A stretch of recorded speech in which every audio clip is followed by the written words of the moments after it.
सभी विद्यार्थियों को नमस्कार। अपने इस YouTube चैनल पर आपका स्वागत है एवं अभिनंदन। हाँ तो विद्यार्थियों, आज हम उच्च न्यायालय से संबंधित क्विज देखने जा रहे हैं। तो शुरू करते हैं आज की क्विज। आज की हमारी क्विज रहेगी उच्च न्यायालय से संबंधित। आज की क्विज का पहला प्रश्न है, निम्न में से कौन सा राज्य के उच्च न्यायालय का मुख्य क्षेत्राधिकार नहीं है? निम्न में से कौन सा राज्य के उच्च न्यायालय का, यानी राज्य के उच्च न्यायालय का मुख्य क्षेत्राधिकार कौन सा नहीं है? निम्न में से कौन सा राज्य के उच्च न्यायालय का मुख्य क्षेत्राधिकार नहीं है? ए प्रारंभिक क्षेत्राधिकार, ब परामर्श क्षेत्राधिकार, स अपीलीय क्षेत्राधिकार, द निरीक्षण क्षेत्राधिकार। तो इनमें से कौन सा उच्च न्यायालय से संबंधित क्षेत्राधिकार नहीं है? तो आपको बताना है कि इनमें से कौन सा उच्च न्यायालय से संबंधित क्षेत्राधिकार नहीं है। तो विद्यार्थी, इसका उत्तर हो जाएगा ब परामर्श क्षेत्राधिकार सर्वोच्च न्यायालय का होता है। तो परामर्श क्षेत्राधिकार उच्च न्यायालय का क्षेत्राधिकार नहीं है, इसलिए इसका उत्तर हो जाएगा विकल्प ब परामर्श क्षेत्राधिकार। हाँ तो विद्यार्थियों, अब देखते हैं आज की कविज का अगला प्रश्न। आज की कविज का अगला प्रश्न है, उच्च न्यायालयों के संबंध में सही कथन है। यानी आपको जो कथन दिए जा रहे हैं, आपको बताना कि इनमें से सही कथन कौन कौन से हैं। उच्च न्यायालयों के संबंध में सही कथन है संसद दो या दो से अधिक राज्यों के लिए एक उच्च न्यायालय की व्यवस्था कर सकती है। ब उच्च न्यायालय राज्यों के शीर्ष न्यायालय हैं। स उच्च न्यायालयों को भी संविधान व नागरिक अधिकारों का संरक्षक बनाया गया है। द उपयुक्त सभी। तो देखिए विद्यार्थियों, उच्च न्यायालयों के संबंध में सही कथन है, संसद दो या दो से अधिक राज्यों के लिए एक उच्च न्यायालय की व्यवस्था कर सकती है। बिल्कुल सही है, संसद है वो दो या दो से अधिक राज्यों के लिए भी एक उच्च न्यायालय की व्यवस्था कर सकती है।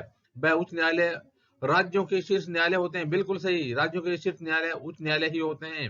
उच्च न्यायालयों को भी संविधान व नागरिक अधिकारों का संरक्षण बनाया गया है। बिल्कुल सही है, उच्च न्यायालयों को संविधान व नागरिक अधिकारों का संरक्षण बनाया गया है। तो इसका उत्तर हो जाएगा उपयुक्त है सभी। तो इसका उत्तर हो जाएगा विकल्प है उपयुक्त सभी। हाँ तो विद्यार्थियों, अब देखते हैं आज की कविज का अगला प्रश्न। आज की कविज का अगला प्रश्न है, जनहित याचिका को लोकप्रिय बनाने का श्रेय किसको है? जनहित याचिका, जनहित याचिका को लोकप्रिय बनाने का श्रेय किसको है? ए जस्टिस पीएन भगवती को, ब अशोक शिंदे को, श रविंद्र चंद्र को, द गोपाल मुंडे को। जनहित याचिका को लोकप्रिय बनाने का श्रेय किसको दिया जाता है? तो विद्यार्थियों, इस प्रश्न का उत्तर हो जाएगा विकल्प है जस्टिस पीएन भगवती को। जस्टिस पीएन भगवती को जनहित याचिका को लोकप्रिय बनाने का श्रेय दिया जाता है। हाँ तो विद्यार्थियों, अब देखते हैं आज की कविता का अगला प्रश्न। अगला प्रश्न है, किस अनुच्छेद के अनुसार भारत में राज्यों के लिए उच्च न्यायालय होगा? यानी किस अनुच्छेद के अनुसार भारत में राज्यों के लिए उच्च न्यायालय की व्यवस्था होगी, वो अनुच्छेद कौन सा है? अनुच्छेद 221, ब अनुच्छेद 225, स अनुच्छेद 214, द अनुच्छेद 231। किस अनुच्छेद के अनुसार भारत में राज्यों के लिए एक उच्च न्यायालय होगा, इसकी व्यवस्था किस अनुच्छेद में की गई है? तो इसका उत्तर हो जाएगा अनुच्छेद 214। स अनुच्छेद 214 के अनुसार भारत में राज्यों के लिए एक उच्च न्यायालय होगा। हाँ विद्यार्थी, अब देखते हैं आज का इसका अगला प्रश्न। उच्च न्यायालय के क्षेत्राधिकार से संबंधित अनुच्छेद है। आपको बताना कि उच्च न्यायालय के क्षेत्राधिकार से संबंधित अनुच्छेद है।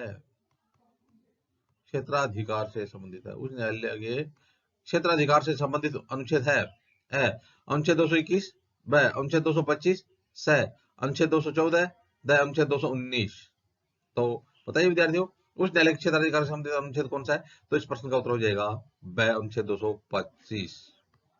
अनुच्छेद 225 से उच्च न्यायालयों के क्षेत्राधिकार से संबंधित है।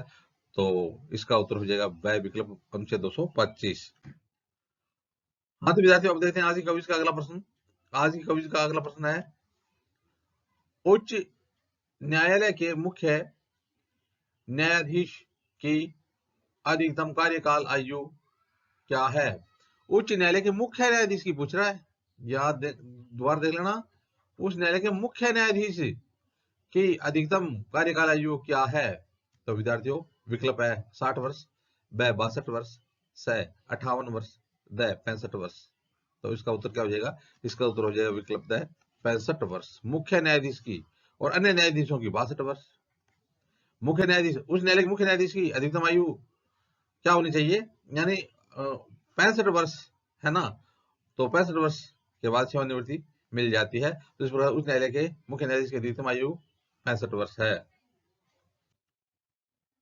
हाँ तो विद्यार्थियों अब देखते हैं आज की कविता का अगला प्रश्न। अगला प्रश्न है, राजस्थान उच्च न्यायालय कहाँ स्थित है? प्रश्न क्या है? राजस्थान उच्च न्यायालय कहाँ स्थित है? तो देखिए विद्यार्थियों, आपको 4 विकल्प दिए जाते हैं। अ जयपुर में, ब जोधपुर में, स कोटा में, द अजमेर में। राजस्थान उच्च न्यायालय जिसकी स्थापना 29 अगस्त 1949 को की गई थी, जिसकी स्थापना 29 अगस्त 1949 को की गई थी, और प्रथम मुख्य न्यायाधीश कौन थे? कमलकांत वर्मा थे। तो आपको बताना है कि राजस्थान उच्च न्यायालय कहाँ स्थित है? ए जयपुर में, ब जोधपुर में, स कोटा में, द अजमेर में। तो इसका उत्तर हो जाएगा विद्यार्थियों ब जोधपुर में। तो राजस्थान उच्च न्यायालय कहाँ स्थित है? जोधपुर में इसकी प्रधान पीठ है ना, और इसकी खंडपीठ कहाँ है? जयपुर में भी एक पीठ है इसकी रखी गई है, लेकिन प्रधान मुख्य पीठ है कहाँ स्थित है? जोधपुर में स्थित है। तो इस प्रकार से विद्यार्थियों आज हमने राजनीति विज्ञान संबंधित उच्च न्यायालय से संबंधित एक कविता देखी। आगे आने वाले वीडियो में भी इसी प्रकार से हम राजनीति विज्ञान संबंधित अध्ययन सामग्री देखते रहेंगे। आप भी अपने इस YouTube चैनल के साथ बने रहिए। वीडियो देखने के लिए धन्यवाद।